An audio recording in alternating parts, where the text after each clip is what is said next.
Hey everyone, welcome back to today's table topic practice video. And as the part of exercise, let's grab the table topic for today. And the table topic for today is table topic. What would you regret not fully doing, being, or having in your life? What would you regret not fully doing, being, or having in your life?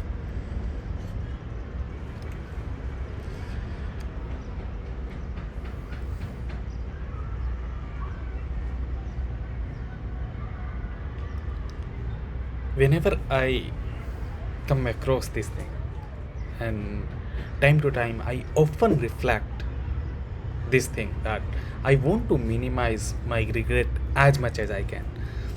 And just whenever I realize and reflect that yes, this is the thing I want to minimize, and what are the things that I would not regret 5 years later, right? So coming to this thing, what would I regret not being fully doing?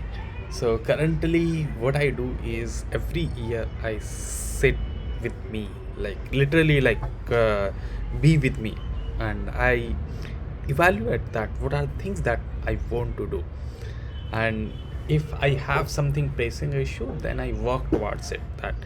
Uh, so whenever it comes to that I would regret this thing, and yeah, one of that the not reaching, not utilizing my 100% potential. First I would want to know that what is my potential and how can I reach my potential. That's the thing. So this is always what I want to do, so that how can I know myself better, and how can I progress for towards the thing that I want to do.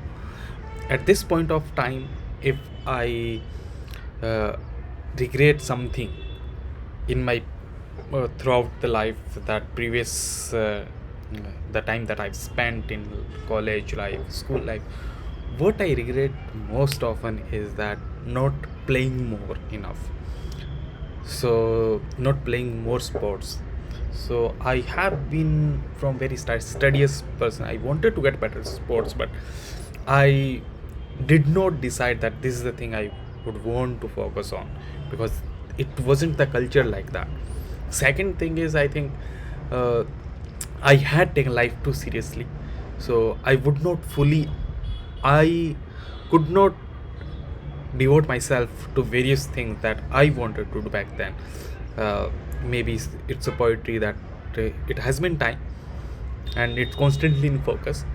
So currently, if I don't spend much time on poetry in 2023, then I would definitely regret, because life is a life you only live once, and you don't know. COVID has made us realize that life it can end at any point, right? So this is the message that I want to impart, that always try to reflect back and try to you reduce or try to minimize the regrets that you might have maybe like 20 years later. That's the thing that in my opinion you should do. Thank you. Over to you.